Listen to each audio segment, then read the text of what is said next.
ವರಾಹರೂಪಂ ದೈವವರೀಷ್ಟಂ. ರಿಷಬ್ ಶೆಟ್ಟಿ ಕಾಂತಾರದ ಕಿರೀಟದಿಂದ ಹೊಸ ಅಧ್ಯಾಯದತ್ತ, ಹೊಂಬಾಳೆ ಜೊತೆಗಿನ ಬಿರುಕು ಮತ್ತು ಮುಂದಿನ ಬೃಹತ್ ಹೆಜ್ಜೆಗಳು.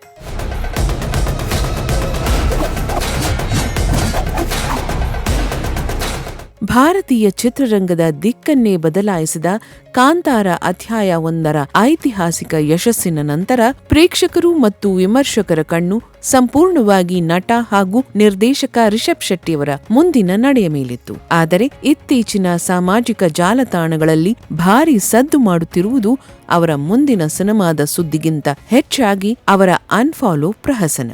ರಿಷಬ್ ಶೆಟ್ಟಿ ಅವರು ತಮ್ಮ ಬೃಹತ್ ಯಶಸ್ಸಿನ ಬೆನ್ನೆಲುಬಾಗಿದ್ದ ಹೊಂಬಾಳೆ ಫಿಲ್ಮ್ಸ್ ಮತ್ತು ಕಾಂತಾರದ ಅಧಿಕೃತ ಪೇಜ್ಗಳನ್ನು ಇನ್ಸ್ಟಾಗ್ರಾಂನಲ್ಲಿ ಅನ್ಫಾಲೋ ಮಾಡಿದ್ದಾರೆಯೇ?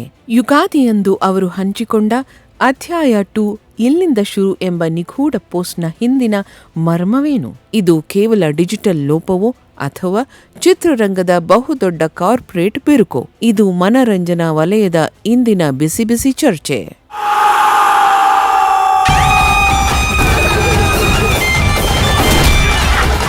ಒಂದು ಕಡೆ 500 ಕೋಟಿಗೂ ಅಧಿಕ ಕಲೆಕ್ಷನ್ ಮಾಡಿ 1000 ಕೋಟಿಯ ಕ್ಲಬ್ಗೆ ಮುನ್ನುಗ್ಗುತ್ತಿರುವ ಕಾಂತಾರ ಅಧ್ಯಾಯ 1ರ ಅಬ್ಬರ, ಮತ್ತೊಂದೆಡೆ ಈ ಯಶಸ್ಸಿನ ರೂವಾರಿಗಳ ನಡುವಿನ ಶೀತಲ ಸಮರದ ವದಂತಿಗಳು.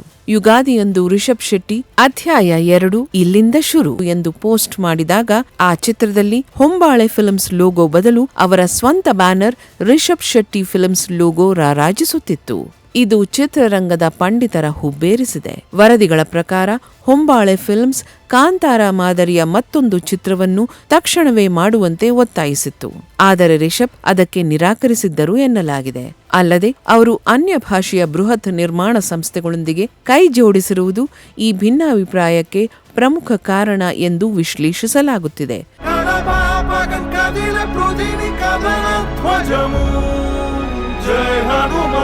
ಕಾಂತಾರದ ನಂತರ ರಿಷಬ್ ಶೆಟ್ಟಿ ಕೇವಲ ಪ್ರಾದೇಶಿಕ ನಟನಾಗಿ ಉಳಿದಿಲ್ಲ. ಅವರೀಗ ಬಹು ಬೇಡಿಕೆಯ ಪ್ಯಾನ್ ಇಂಡಿಯಾ ಸ್ಟಾರ್. ಪ್ರಸ್ತುತ ಅವರು ಸಂಪೂರ್ಣವಾಗಿ ನಟನೆಯತ್ತ ಗಮನ ಹರಿಸುತ್ತಿದ್ದಾರೆ. ಟಿ ಸೀರೀಸ್ ಮತ್ತು ಮೈತ್ರಿ ಮೂವಿ ಮೇಕರ್ಸ್ನಂತಹ ಬೃಹತ್ ನಿರ್ಮಾಣ ಸಂಸ್ಥೆಗಳು ಬಂಡವಾಳ ಹೂಡುತ್ತಿರುವ ಪ್ರಶಾಂತ್ ವರ್ಮಾ ನಿರ್ದೇಶನದ ಜೈ ಹನುಮಾನ್ ಚಿತ್ರದಲ್ಲಿ ಅವರು ಹನುಮಂತನಾಗಿ ಕಾಣಿಸಿಕೊಳ್ಳುತ್ತಿದ್ದಾರೆ. ಹಂಪಿಯ ಅಂಜನಾದ್ರಿ ಬೆಟ್ಟದಲ್ಲಿ ಈ ಬೃಹತ್ ಚಿತ್ರದ ಮುಹೂರ್ತವು ಅದ್ಧೂರಿಯಾಗಿ ನೆರವೇರಿದೆ. ಬಹುಶಃ ಹೊಂಬಾಳೆಯಂತಹ ತವರು ಸಂಸ್ಥೆಯನ್ನು ಬಿಟ್ಟು ಮೈತ್ರಿ ಮೂವಿ ಮೇಕರ್ಸ್ ಜೊತೆ ಈ ಪ್ರಾಜೆಕ್ಟ್ಗೆ ಸಹಿ ಹಾಕಿದ್ದೇ ಈ ಅನ್ಫಾಲೋ ವಿವಾದದ ಮೂಲ ಎಂಬುದು ಆಂತರಿಕ ಮೂಲಗಳ ಲೆಕ್ಕಾಚಾರ.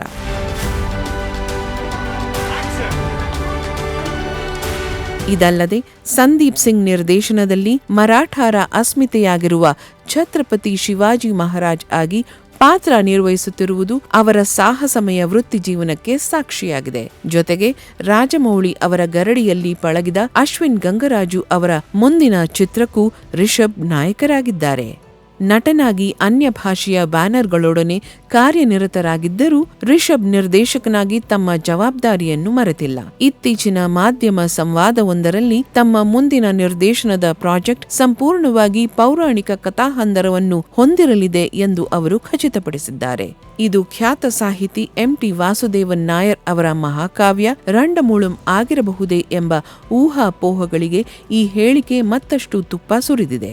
ತಮ್ಮ ಪ್ರಸ್ತುತದ ನಟನಾ ಕಮಿಟ್ಮೆಂಟ್ಗಳು ಮುಗಿದ ನಂತರ ಅವರು ಮತ್ತೆ ನಿರ್ದೇಶನದ ಕ್ಯಾಪ್ ತೊಡಲಿದ್ದಾರೆ.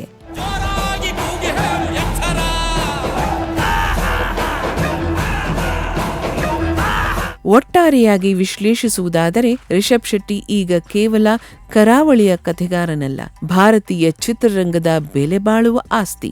ಒಂದು ಕಡೆ ತಮ್ಮ ಸ್ವಂತ ಬ್ಯಾನರ್ ರಿಷಬ್ ಶೆಟ್ಟಿ ಫಿಲ್ಮ್ಸ್ ಅನ್ನು ಬಲಪಡಿಸುತ್ತಲೇ ಬಾಲಿವುಡ್ ಮತ್ತು ಟಾಲಿವುಡ್ನ ಬೃಹತ್ ನಿರ್ಮಾಣ ಸಂಸ್ಥೆಗಳೊಂದಿಗೆ ಹೆಜ್ಜೆ ಹಾಕುತ್ತಿದ್ದಾರೆ. ಹೊಂಬಾಳೆ ಜೊತೆಗಿನ ವದಂತಿಗಳು ಏನೇ ಇರಲಿ, ಒಬ್ಬ ಕಲಾವಿದನಾಗಿ ತಮ್ಮ ಮಾರುಕಟ್ಟೆ ಮತ್ತು ಬ್ರ್ಯಾಂಡ್ ಮೌಲ್ಯವನ್ನು ವಿಸ್ತರಿಸಿಕೊಳ್ಳುವ ಅವರ ಈ ಅಧ್ಯಾಯ 2 ನಿಜಕ್ಕೂ ಅಚ್ಚರಿ ಹಾಗೂ ಮಹತ್ವಾಕಾಂಕ್ಷೆಯಿಂದ ಕೂಡಿದೆ. ಈ ಹೊಸ ಪಯಣ ಕೇವಲ ರಿಷಬ್ ಅವರ ವೃತ್ತಿ ಜೀವನವನ್ನಷ್ಟೇ ಅಲ್ಲ, ಕನ್ನಡ ಚಿತ್ರರಂಗದ ವ್ಯಾಪಾರಿ ದಿಕ್ಕನ್ನು ಬದಲಾಯಿಸುವ ಶಕ್ತಿ ಹೊಂದಿದೆ.